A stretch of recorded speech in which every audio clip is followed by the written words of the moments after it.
Quando eu tinha 8 anos, vim para cá para entrar no coro da Catedral de St. Paul, em Londres. Nos 10 anos seguintes, mais ou menos, eu aprendi, ensaiei e apresentei algumas das músicas mais bonitas e mais profundas já escritas para a voz humana. Devo confessar que naquele período eu prestava pouca atenção às histórias por trás dessa música maravilhosa. Mas agora eu tenho a chance de fazer uma jornada para saber sobre as vidas e as crenças daqueles que as cantaram e as compuseram. Música Sacra. Versão brasileira, Som de Veracruz Estúdios. Distribuição Sinapse. Nesta série eu vou peregrinar para investigar 4 marcos na história da música sacra ocidental. Esta é a história de milhares de anos de louvor através da música. Minha jornada me levará pela Europa, até a cidade eterna de Roma, para descobrir como a música do Vaticano impulsionou a Renascença, até a Grã-Bretanha do Tudor, um país em conflito, enquanto a adoração católica é levada para o submundo, e até a Alemanha, onde a música protestante alcançou seu auge com o gênio de Bach.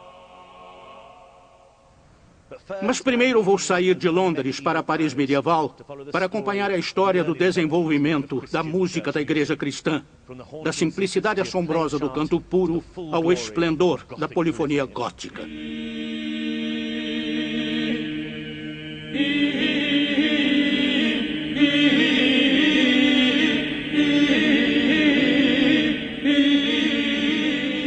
A Revolução Gótica. Nosso ponto de partida é a Catedral de Notre-Dame, em Paris.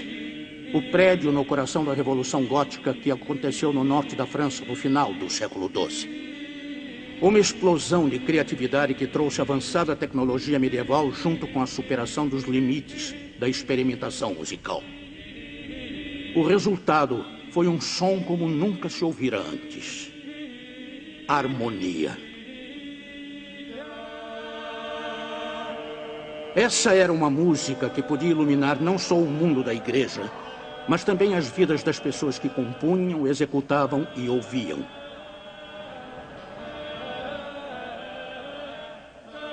Para me ajudar a explorar essa explosão medieval, Harry Christophers, diretor musical do The Sixteen, escolheu 4 de seus cantores especialistas.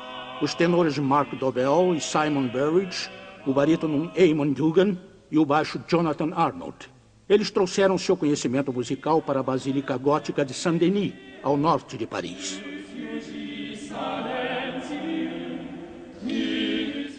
Enquanto essas catedrais eram construídas, os músicos da época criavam um som que se adaptasse à construção para que os dois funcionassem juntos. Era bem claro que a música e as construções estavam lá para louvar a Deus.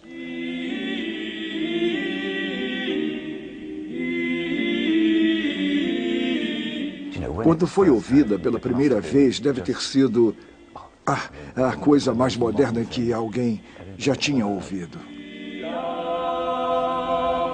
Esta é Saint-Julien-le-Pauvre, ao lado esquerdo do rio Sena. Daqui eu posso ver Notre-Dame, do outro lado do rio. As 2 igrejas foram construídas por volta da mesma época, nos anos de 1160 a 1170. A construção de Saint-Julien veio do conhecimento e da habilidade de gerações de construtores tradicionais.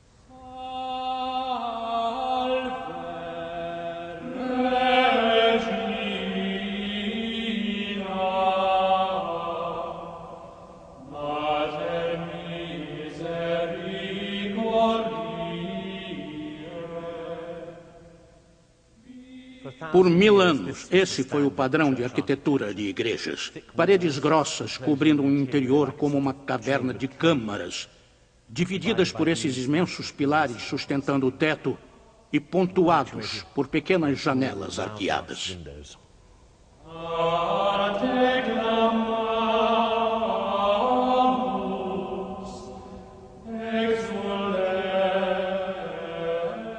A música que enchia esse espaço era o cantochão. Canto de versos simples, efetivos e bonitos. Um verso melódico puro, sem nenhum acompanhamento ou harmonia e em tempo livre. O único sentido de andamento ou ritmo era determinado pela duração da frase que era cantada e pela capacidade dos pulmões dos cantores.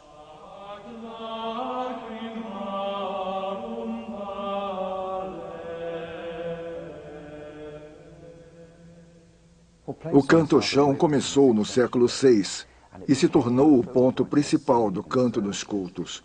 Lindos versos, simples, podiam ser bastante elaborados.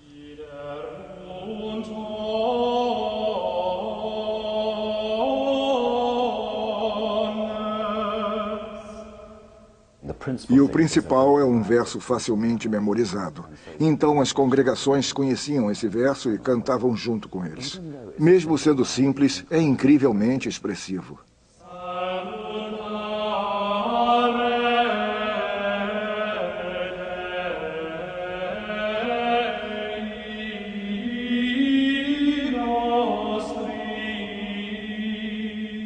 Durante centenas de anos, não havia notações musicais.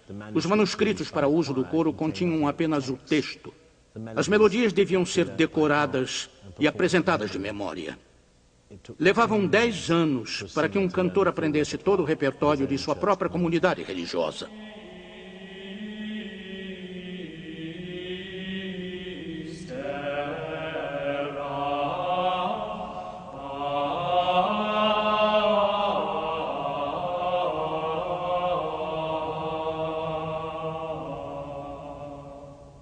Mas Saint-Julien e o canto-chão representam o passado. Notre-Dame e sua música são o futuro.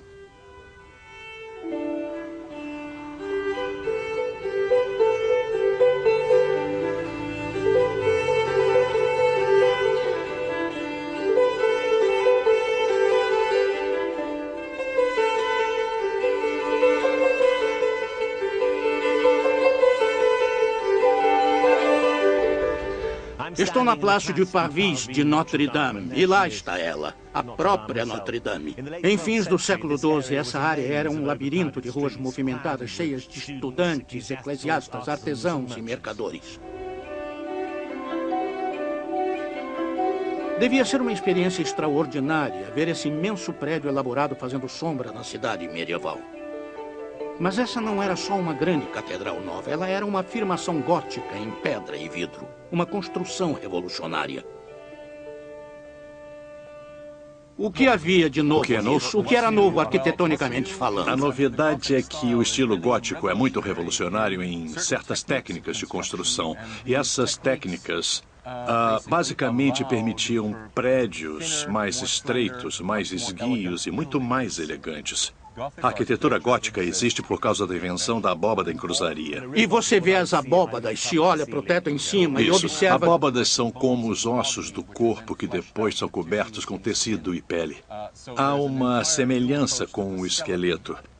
E depois de uns 30 anos de história da arquitetura gótica, algum magnífico construtor inventa e aplica o arco-botante. E essa é a primeira igreja importante onde ele é empregado. E o arco-botante permitiu, então, que... O arco-botante permite o que eu chamo de apoio tático exato na parte superior da parede, onde você precisa dele. Ele suporta o que chamamos de carga de compressão.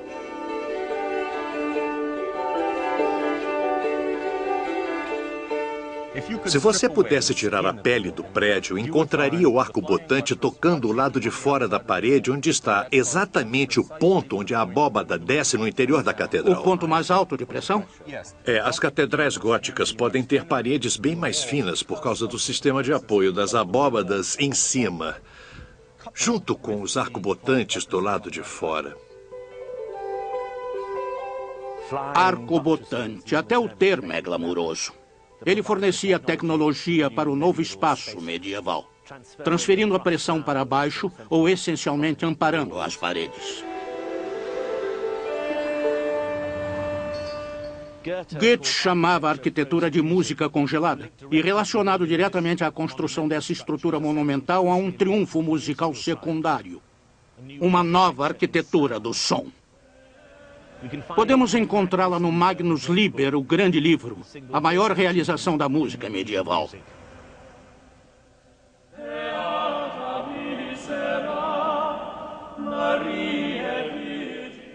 Num período em que virtualmente nenhuma música era escrita, esse é um registro único e permanente da música ocidental.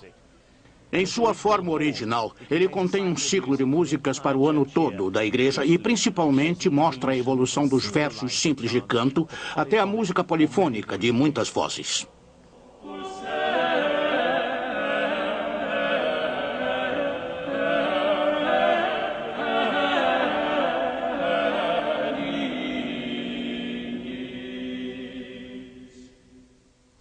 É uma das ironias da história que, enquanto os grandes construtores dessa magnífica catedral continuam desconhecidos, saibamos os nomes de dois compositores franceses desse período, Léonin e seu sucessor Perrotin, que deram grandes contribuições à música de Notre-Dame e, em particular, ao Magnus Liber. Suas composições, junto com seus contemporâneos anônimos, são conhecidas coletivamente como a música da Escola de Notre-Dame.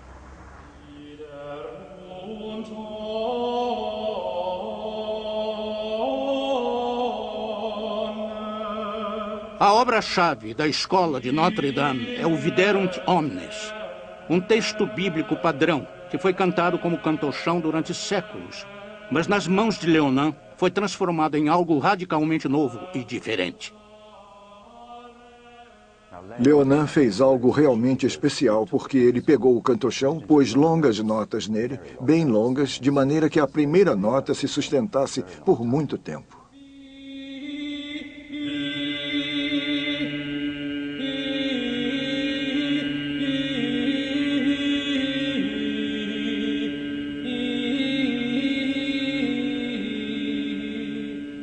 Esticando o cantochão, Léonin produziu sequências de longas notas baixas, por cima das quais uma segunda voz podia elaborar. Esse é o nascimento da harmonia.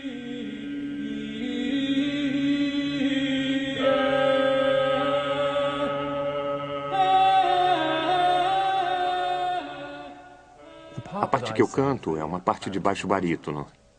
Eu sustento notas muito longas, por grandes períodos de tempo, por baixo da tessitura mais rebuscada da voz mais aguda.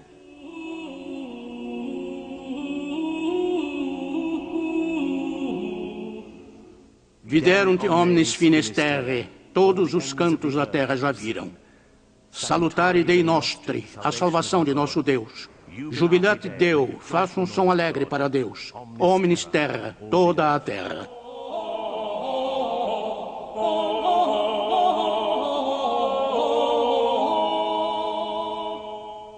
Esse é, em parte, claro, o mesmo processo de cantar e de fazer música. Mas agora, aquelas duas primeiras palavras latinas, Viderunt omnes, levam minutos para serem cantadas. Você perde qualquer sentido do texto do Viderunt.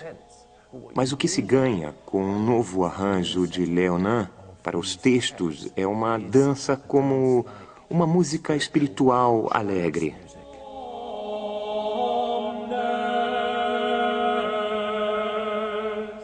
Isso é muito diferente da situação familiar moderna e harmônica com seu baixo muito grave e um soprano agudo. Aqui há uma fluência de vozes entrelaçadas e um sentido de infinito que para muitos músicos reflete um estado de perfeição.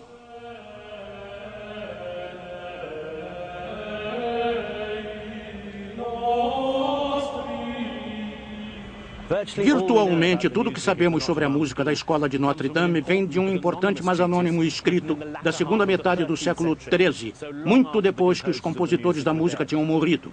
Não sabemos o nome do autor, então nos referimos a ele como Anônimo IV, mas sabemos que ele era um estudante inglês, possivelmente da Universidade de Paris, provavelmente de Bury St. Edmunds, e que, por sorte, seu guia para o canto sobreviveu.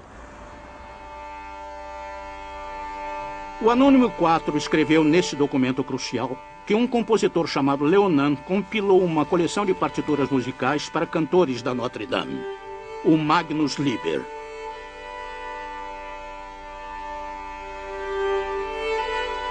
O professor Mark Everest fez um estudo especial da utilidade dos manuscritos medievais existentes e transcreveu algumas músicas usadas nas partituras de apresentações do nosso cantor. Mark, posso tentar definir o que o Magnus Liber, o grande livro, é exatamente? Porque ele não é um livro, não é? Você está certo, não é mesmo um livro. Há uma descrição estranha do Magnus Liber como uma coleção de músicas. Músicas polifônicas em duas partes, para a elaboração da celebração da missa. De onde vem essa definição? Ela vem do Anônimo 4. Do Anônimo 4? É. Me fale dele, Acho por favor. que é ele, mas quem sabe, o Anônimo 4 é bem interessante. Ele é o primeiro escritor de música a realmente falar sobre a música e seu passado. Ele descreve provavelmente no último quarto do século XIII, 100 anos depois de Leonin ter composto alguma coisa.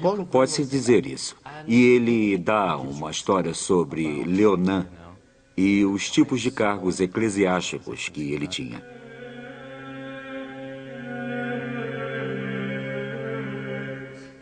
As pessoas que tocavam e compunham essa música eram um grupo particular da equipe eclesiástica de Notre Dame, e eles eram chamados de clérigos das matinas. Eles eram responsáveis pelas partes solo do cantochão, que também se tornaram seções elaboradas da música polifônica. Eram das ordens sagradas? Quase. Esses caras eram contratados por ano e demitidos sumariamente todo ano. O Anônimo 4 fala sobre eles como notadores de música, em outras palavras, pessoas que escrevem música.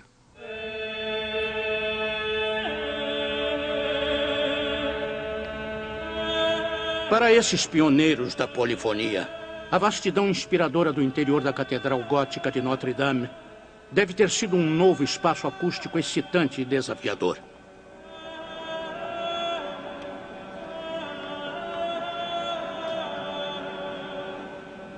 Pela primeira vez, eu começo a ter uma ideia real do que inspirou os compositores de Notre Dame a impulsionar seus cantores para o novo território do coral, descobrindo novos sons musicais até mesmo enquanto o prédio tomava forma em torno deles.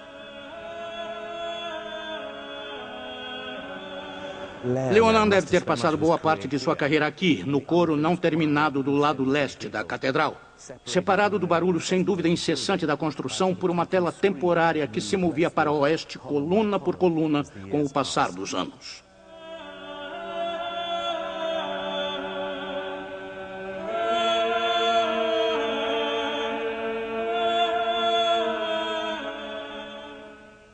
É bem interessante, sabe? Você entra em uma construção como Notre Dame e se cantar o cantochão, só aquele verso simples, você vai encontrar essa acústica das notas se misturando. Então você tem a forma básica da harmonia com o eco, eu sei. Com o eco, o que é fabuloso. Estamos em um local revolucionário em toda a sua arquitetura e esses compositores prosseguiram. E você acha que é uma boa arquitetura para o canto? É absolutamente incrível e claro que deve ter feito as pessoas se entorpecerem. E ajuda na meditação, não é? Junto com a luz que eles estavam descobrindo nesses prédios e... Eles usaram essa nova e maravilhosa construção para moldar o som que estavam criando.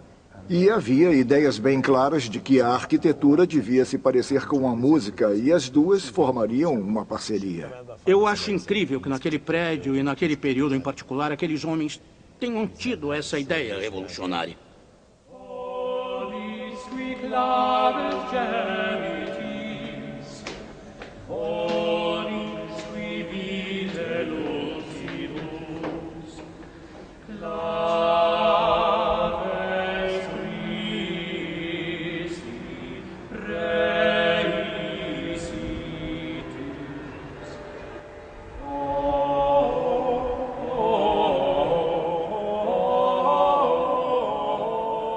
Paris ficou irreconhecível desde os tempos medievais, claro. Mas lá, no topo de uma das torres da catedral, você ainda tem uma sensação de cidade medieval.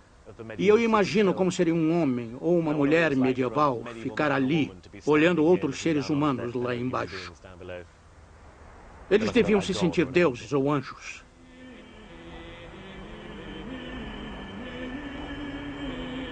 A catedral domina a cidade.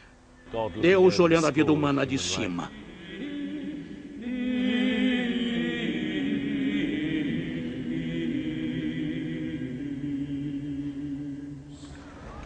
Andrew, a primeira coisa que me impressionou quando eu vi isso, e ainda me impressiona, é o tamanho. É absolutamente enorme, mesmo na Paris do século XXI. E por que ela é tão grande?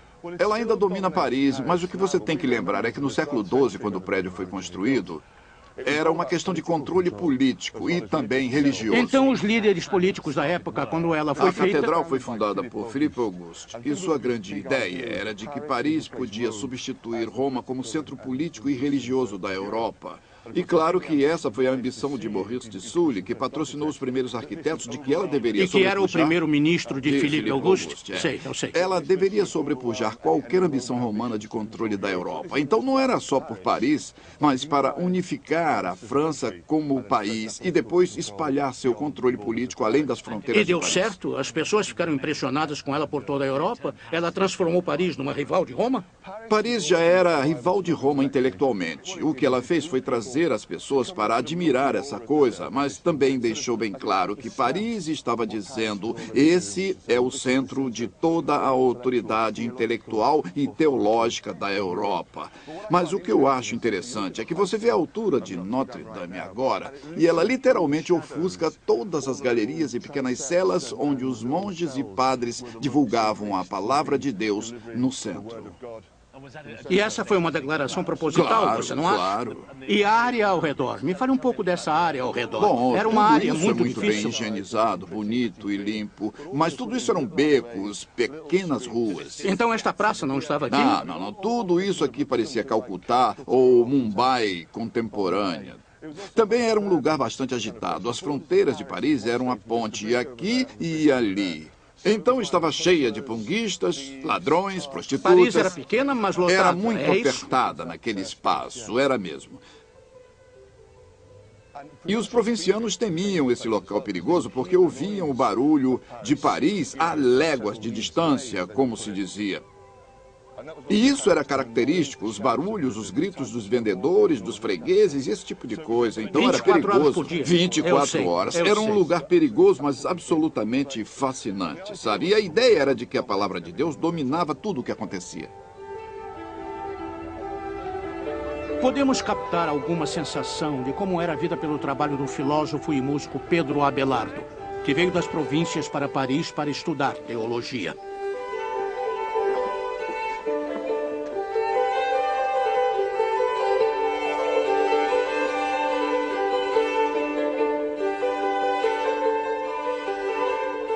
Ele era um homem bonito, de acordo com sua própria avaliação. Um orador brilhante, poeta, compositor e muito, muito carismático. Ele alugou um quarto aqui na Ile de la Cité, na casa do cônego de Notre-Dame, Fulbert. E, em troca, ele concordou em ensinar a querida sobrinha de Fulbert, Heloísa. Ela era inteligente, era bonita, e inevitavelmente Abelardo a achou irresistível. Logo no quarto de Heloísa, o casal descobriu a combinação intoxicante dos estudos com o sexo. Obedecendo ao seu comando desde o início, eu troco meu coração e meu hábito, provando que você é o único possuidor, tanto de meu corpo quanto de minha mente. Eu nunca enxerguei a minha paixão, mas apenas a sua, que sempre satisfiz com fervor. Os dois se casaram em segredo, fugiram para a Grã-Bretanha e tiveram um filho. Mas Abelardo não pôde resistir a voltar ao centro de sua vida intelectual, Paris. Seu casamento secreto era assunto na cidade, mas quando Fulbert descobriu, planejou uma vingança terrível.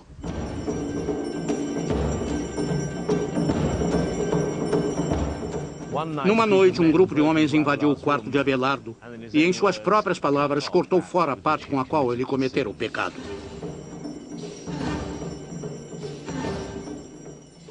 O amor de Abelardo e Heloísa sobreviveu até a sua castração. Ela se tornou freira, ele continuou a ensinar e estudar em Paris.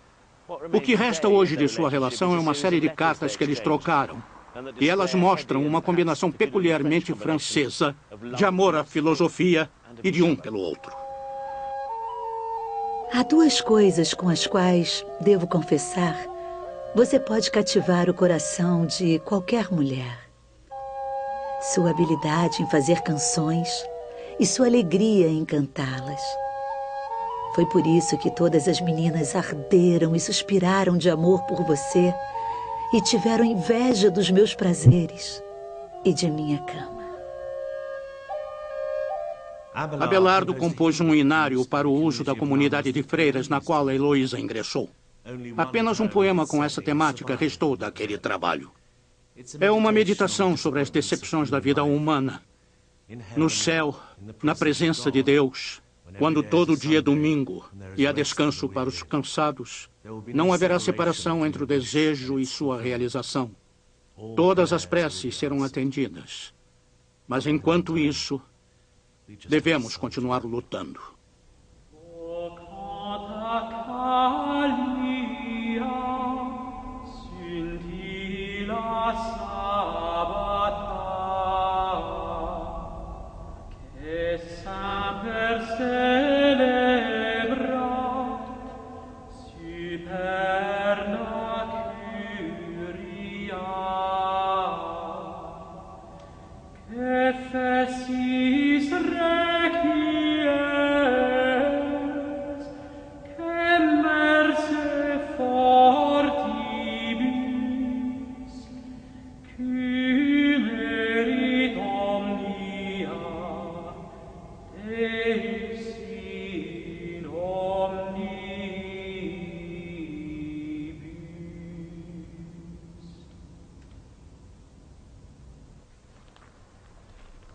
Esse é o século XII construído em pedra e uma inspiração direta para Notre Dame, a Basílica de Saint-Denis.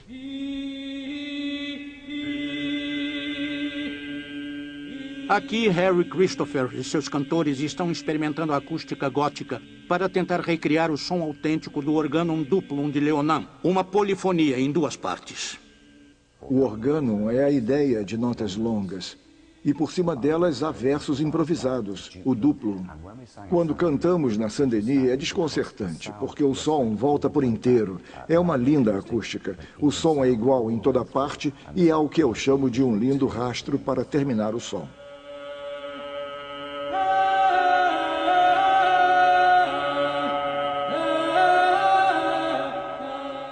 A primeira coisa que me chamou a atenção foi a acústica poderosa. É bem limpa e ainda assim tem boa reverberação. Como cantor, você sente que é uma bela construção para receber esse tipo de música. Quando terminamos um acorde sustentado por muito tempo, ele volta absolutamente no mesmo tom, o que é gratificante, e posso dizer que nem sempre é assim.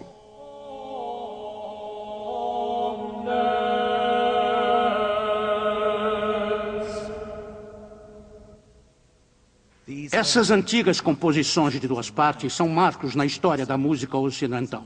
Algumas das primeiras peças conhecidas para duas partes independentes. E elas foram anotadas.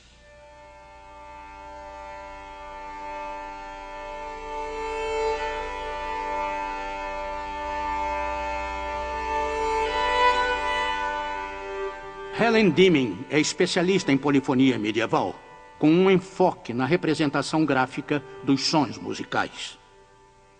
As pessoas experimentaram a ideia de que você poderia desenhar linhas horizontais para conectar notas do mesmo tom. Mas a primeira notação musical foram pequenas marcas acima de um texto. A ideia era lembrar uma música que você já sabia. Mas gradualmente as pessoas perceberam que podiam colocar as marcas mais acima ou mais abaixo na página. Mas a verdadeira inovação foi a ideia de ter linhas horizontais que conectariam todas as notas do mesmo tom. Isso, é claro, permite que a música se mova de forma mais rápida. Foram anotadas.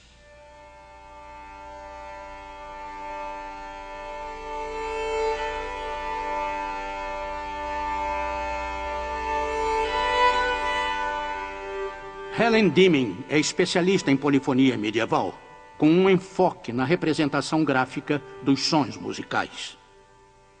As pessoas experimentaram a ideia de que você poderia desenhar linhas horizontais para conectar notas do mesmo tom.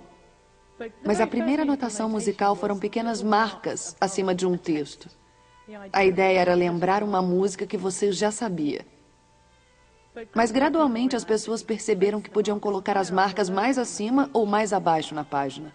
Mas a verdadeira inovação foi a ideia de ter linhas horizontais que conectariam todas as notas do mesmo tom. Isso, é claro, permite que a música se mova de forma mais rápida e livremente do que seria possível antes. Porque agora era possível ver a música, ler a música na página e fazer os sons musicais. Deve ter tido um efeito enorme nos praticantes dessa música. É, realmente. Eu acho que o desenvolvimento da pauta é uma revolução na escrita musical.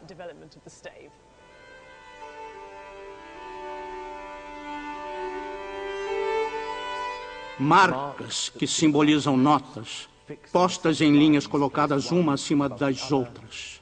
Aprenda a escrever nesse sistema e você pode copiar ou compor uma nova música complexa. Aprenda a ler nesse sistema e pode aprender repertórios novos com rapidez.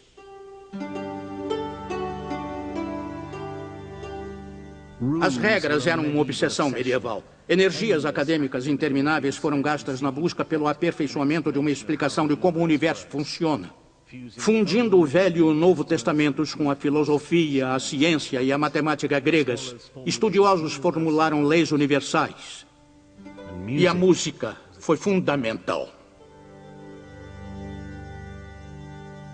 Quase 2000 anos antes, o filósofo Pitágoras tinha descoberto relações entre as notas musicais que ele considerava bonitas e harmoniosas e os intervalos matemáticos que podia medir entre elas.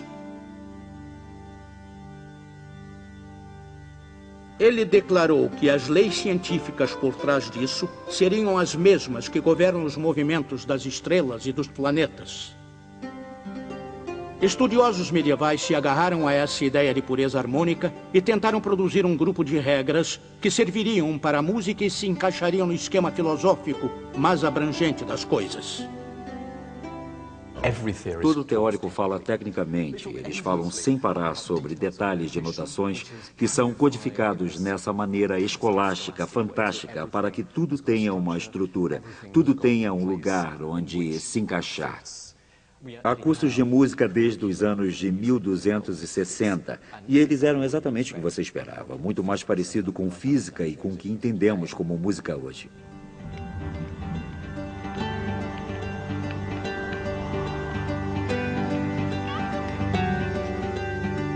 Mas não é só teoria.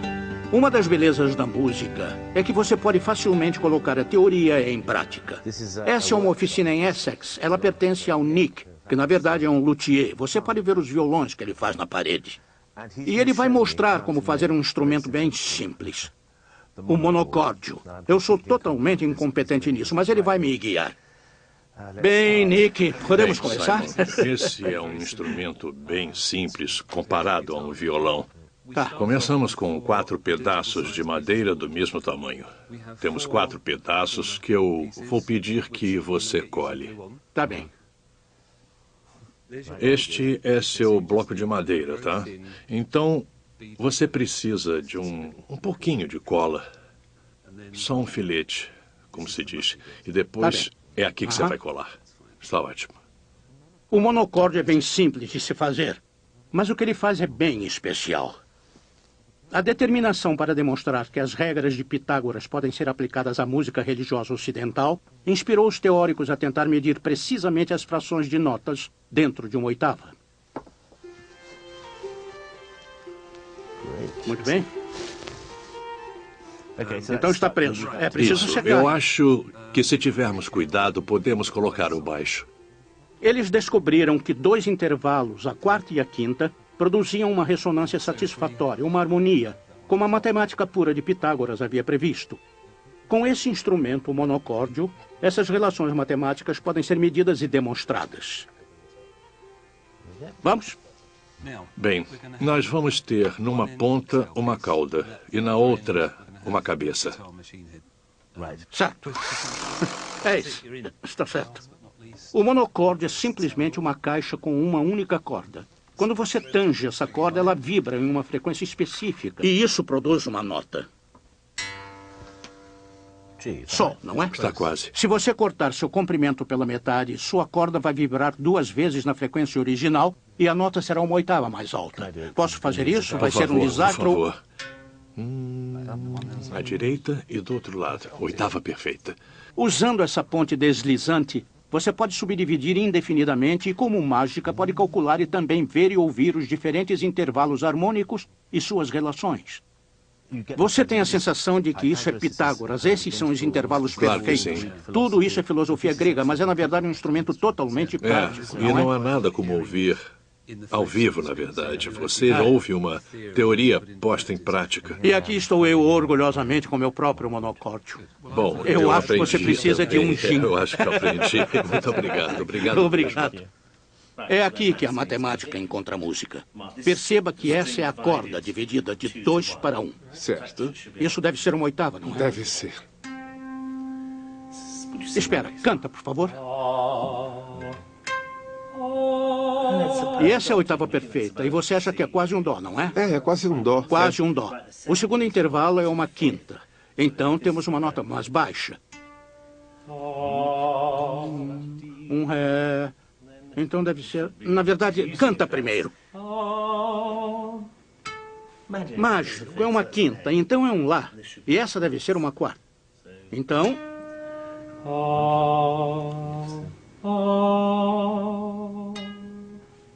Perfeito. O princípio é esse. O princípio pitagórico. A ciência e a música trabalhando juntas no nascimento da harmonia. Leonin e os cantores de Notre Dame descobriram que as notas que soavam certas quando cantadas juntas correspondiam às ideias sobre a pureza harmônica desenvolvidas pelos teóricos e demonstradas pelo monocórdio. Harry, eu passei uma longa e divertida manhã construindo esse meu monocórdio.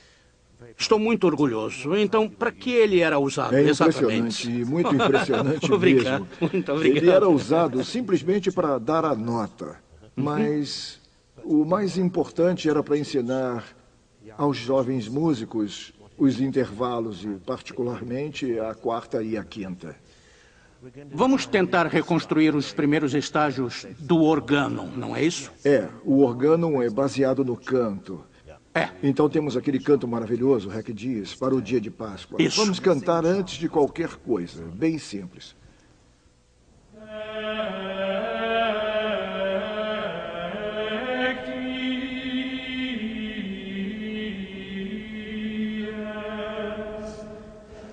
Em dias de festa, em ocasiões especiais, ela podia ser cantada numa oitava, assim.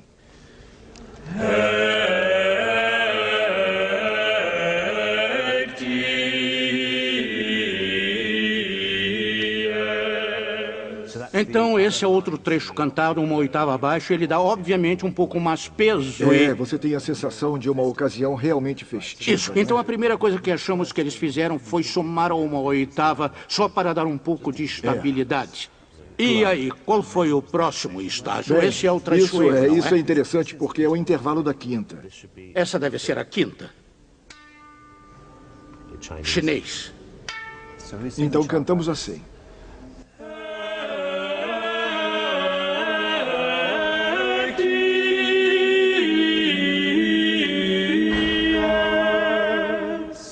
Isso me parece um pouco cavernoso.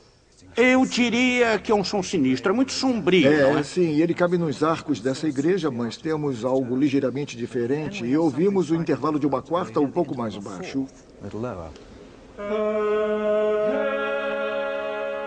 E o canto agora.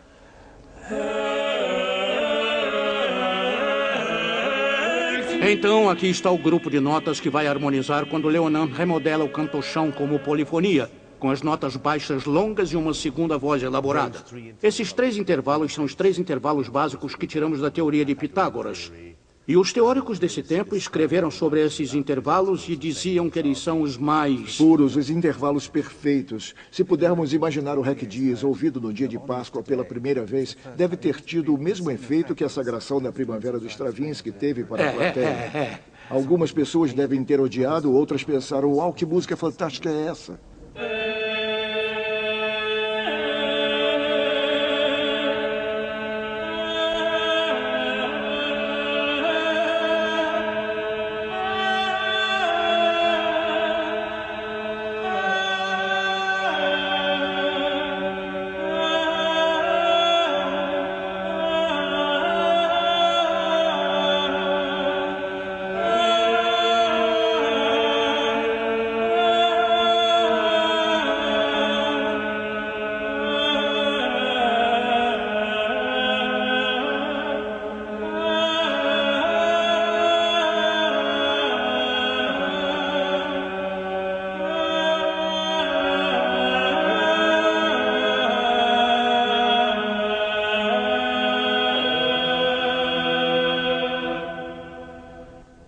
Essas melodias, principalmente as dos dias de festa, deviam ser conhecidas por todos na igreja, na congregação, na nave e também no coro.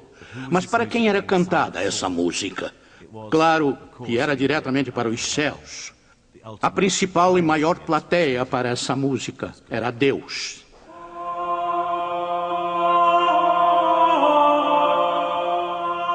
A música chega a Deus, aos santos e aos anjos, mas também aspira acanhadamente à perfeição, a perfeição dos céus.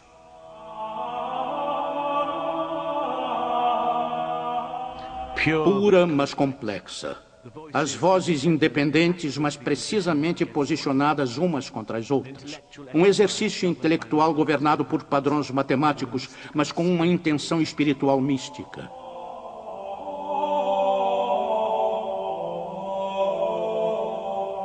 O desenho e a complexidade da música, refletindo o estilo cada vez mais floreado da arquitetura.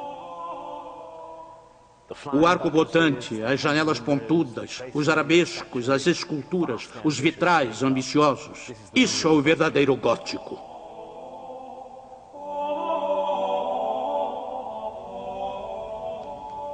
Esta é a Sainte-Chapelle. E é extraordinária. Quem a construiu e por quê? Ela foi construída por Luís IX. Receberia as relíquias da paixão e principalmente a coroa de espinhos. E isso a tornaria a peça central do cristianismo ocidental. Mais uma vez era um marco religioso e também um marco político. Como Notre Dame? Como Notre Dame. Mas o que é mais incrível nessa capela é a arquitetura. Há uma nova tecnologia e algumas pessoas a descrevem como o que é chamado de triunfo do intangível. Se você olhar em volta, isso é como uma janela para o céu. É psicodélica, no sentido de que é criativa, é visionária e tem uma beleza transcendental. De certa forma, é o apogeu da arte cristã ocidental.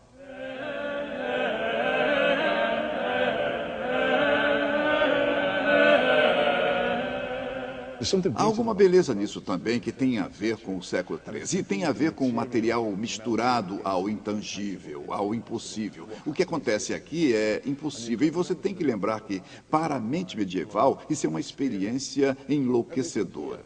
Tudo aqui é um movimento em direção ao espaço, do além e do divino.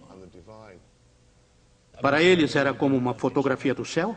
Parece o céu, parece mesmo que é o céu. E eu acho enlouquecedor olhar para isso imaginando o que significou para a imaginação medieval.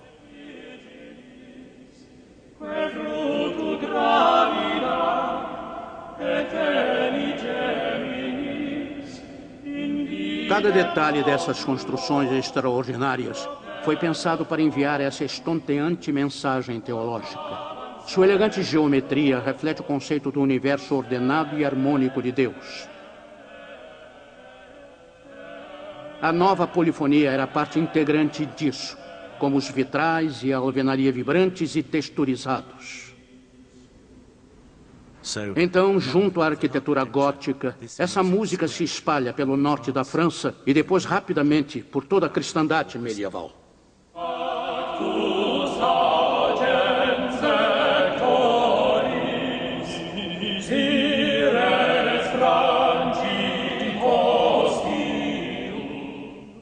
Paris se tornou uma cidade preeminente na Europa Ocidental no século XII. A cidade estava expandindo como centro de aprendizado com as escolas que se tornariam a Universidade de Paris. E também era um ótimo centro de comércio por causa do rio Sena.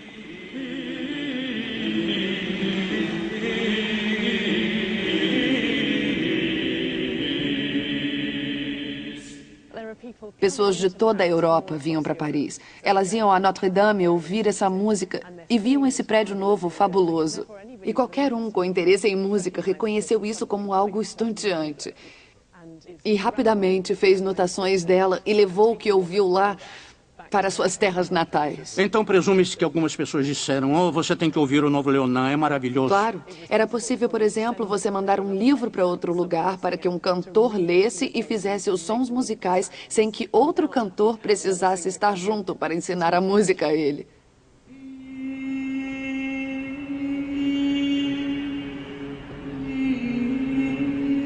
Esse é o florescer da Idade Média. Desde o fim do século XII, quando Leonin surgiu, até a Renascença, 2 séculos depois, as novas harmonias da escola de Notre Dame agora eram ouvidas em toda parte. Não só nas novas catedrais góticas, mas nos monastérios, nas capelas aristocráticas e em toda igreja que pudesse obter manuscritos musicais e tivesse alguns cantores que pudessem lê-los.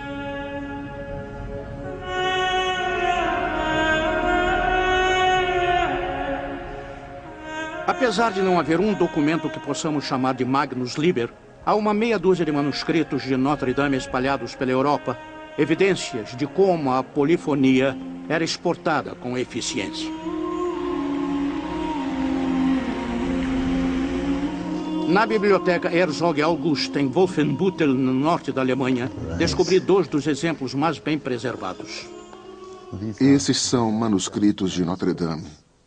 A encadernação é moderna, mas o conteúdo é de pergaminho e texto originais, provavelmente de meados do século XIII. Nesse tempo, o pergaminho era o único material para se escrever livros. O papel ainda não era conhecido na Europa Ocidental. Então, ele era feito de carneiro, ganso e, principalmente, de bezerro. É bastante simples, não é? É um caderno de trabalho. Não há nada de ornamental nele. Provavelmente ele foi muito usado. Tem muitas palavras aqui. Ele deve ter sido manuseado por gerações de cantores. Chegou na Alemanha depois de séculos de uso na Escócia. Está levemente encardido, manchado e salpicado com gotas de cera antiga. Oh, isso é extraordinário, não é? Grande quantidade de música. Não é difícil imaginar um cantor medieval numa escura igreja gótica tentando seguir as notas pela luz de um candelabro. Viderunt omnes. Viderunt omnes. É isso mesmo. Fantástico. É fantástico. A segunda das 2 coleções é um pouco diferente. Esse é um outro escritor, não é? É um escritor diferente. Isso certamente foi escrito na França. Não sabemos quem encomendou esse manuscrito. Provavelmente ele foi escrito para alguém que estava interessado em um pouco mais de beleza e de luxo. Portanto, essas iniciais foram pintadas com cores e até com ouro, que era bastante caro na Idade Média. O rico trabalho é tão delicado e tão intrincado. E você pode ver a música ecoando na arquitetura para a qual ela foi composta. Você não poderia virar mais algumas? Posso.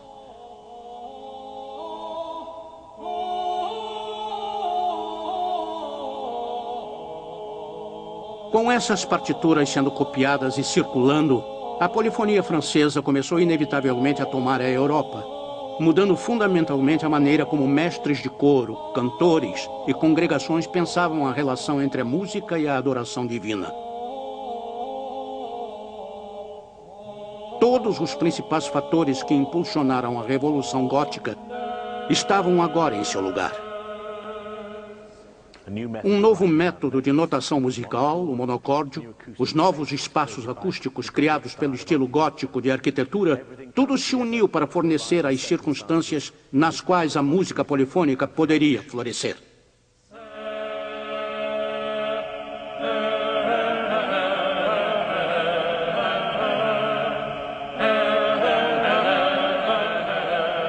Leonin não é o único nome que sobreviveu da escola de compositores de Notre Dame.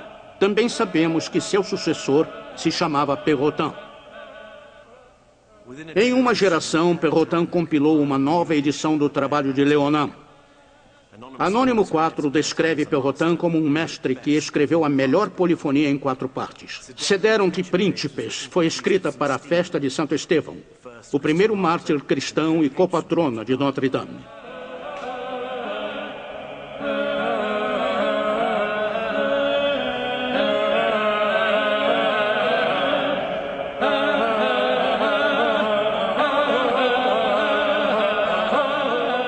Como os construtores góticos usavam os arcobotantes e abóbadas para suportar todos aqueles arabescos e vitrais, Perrotin usou o desenvolvimento do duplum organum de Leonin, o trecho grave estendido e os intervalos de notas aprovados por Pitágoras para apoiar peças vocais entrelaçadas cada vez mais elaboradas.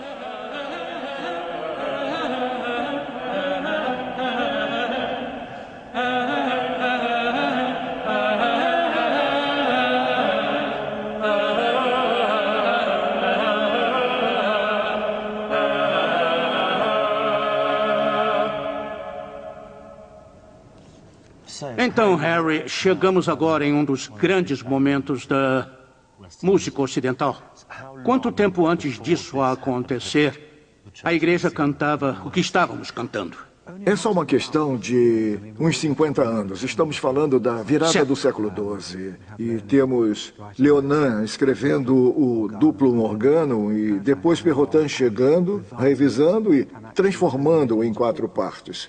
Agora é óbvio que precisava de muito mais Tinha que organização. mudar, precisava de disciplina, né? Então, o Viderunt Omnis de Perrotin é baseado num canto-chão.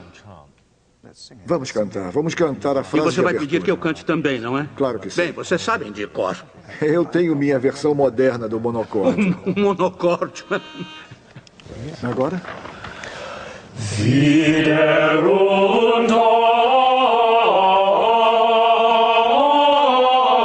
omnes. Ótimo, então essa é a melodia básica. E o que ele faz agora? É o mesmo que Leonin, mas com notas longas. Então o canto-chão é alongado. E o Jonathan tem que fazer isso sozinho? Ele tem imensos Pode pulmões. cantar essa comigo. Eu imaginei que você diria tudo isso, tá bom. E por cima disso temos partes adicionadas. Duplum, segunda parte. Triplum, terceira parte. Quádruplum, quarta parte. E se eu for cantar com você É um bom e destruir exercício. a beleza de tudo isso, fazemos o que eu sempre aprendi, que se chama respiração entrecortada? Ou seja, eu respiro e você não. E depois você respira e eu não. Através da Isso osmose. Sabemos quando a outra pessoa vai... Pode indicar pelo uso sutil do seu dedo. Seu dedo É na mesmo? página. Se você vai respirar, então eu sei que está respirando mesmo? e eu não posso. Vamos tentar? Então vamos. Vamos lá.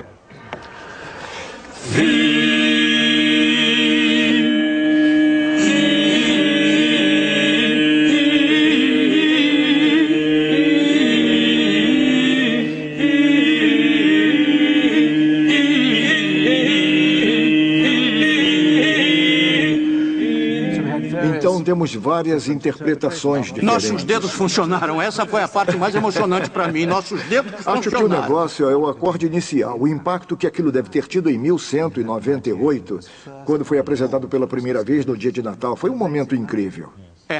Ainda é muito rico, mesmo para a sim. moderna. É um canto atlético. Esse é outro detalhe. Fizemos um pouco agora, mas quando você ouve a coisa toda, é um canto enorme, não é? É incrível enquanto passamos pela peça, temos grandes momentos de verdadeira dissonância. Vamos cantar uma pequena passagem. Você faz o baixo.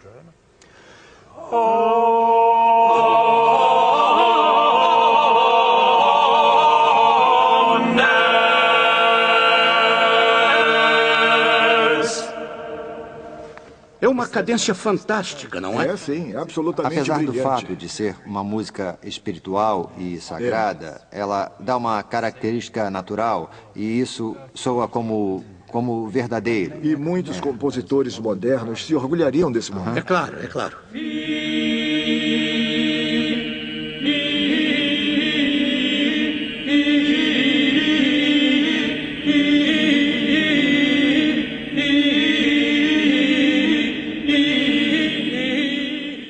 Não é difícil imaginar como eles podem ter se sentido quando cantaram pela primeira vez essa quarta parte, que nunca havia sido cantada antes. Tem uma naturalidade e um poder incrível. Só podemos imaginar como devem ter sido tomados por isso. Foi uma novidade em um momento realmente histórico.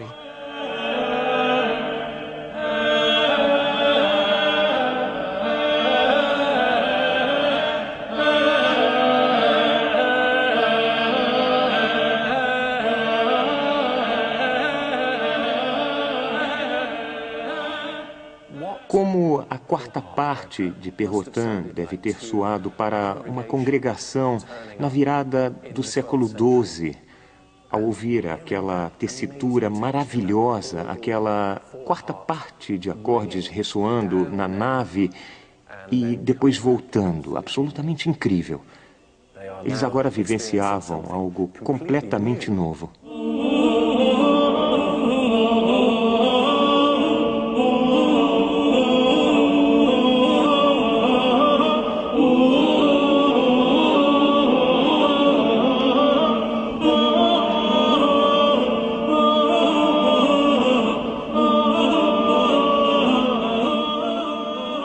Os ouvintes contemporâneos reagiram com o equivalente medieval ao choque e à surpresa. O bispo de Chartres, que cuidava dos serviços de Notre-Dame na época, deu a sua descrição. O pássaro mais melodioso de todos não pode se igualar a ela. Ouvir as 12 harmonias dos vários cantores, alguns nas partes mais baixas e outros nas mais altas, alguns cantando primeiro e outros seguindo atrás. Você pensaria estar ouvindo um concerto de sereias, ao invés de homens. Uma maravilha em vozes. E também na habilidade em subir e descer a escala tão maravilhosa em diminuir ou multiplicar notas, em repetir ou expressar as frases.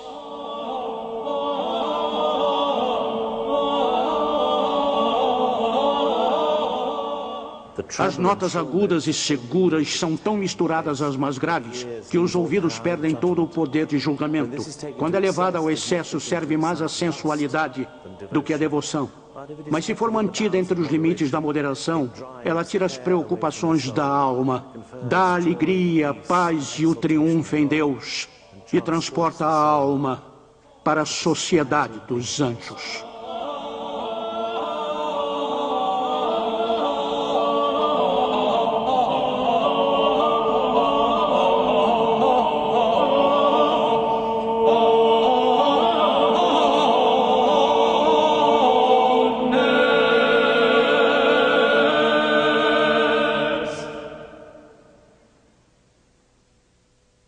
A escola de Notre-Dame deu ao mundo ocidental seu primeiro gosto de harmonia desenvolvida. E esse gosto levaria a Bach, como veremos depois nesta série, e também as riquezas harmônicas de Mozart, Beethoven, Wagner e toda uma gama de música popular.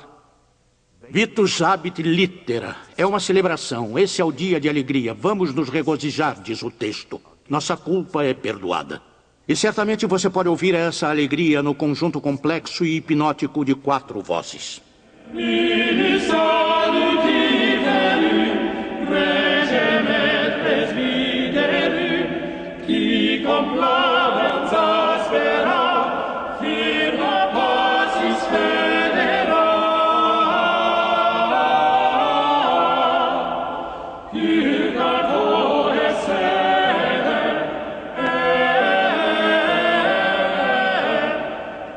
No próximo episódio de Música Sacra, minha jornada me levará a Roma para descobrir a música coral sem acompanhamento da Renascença italiana e seu maior mestre, Palestrina.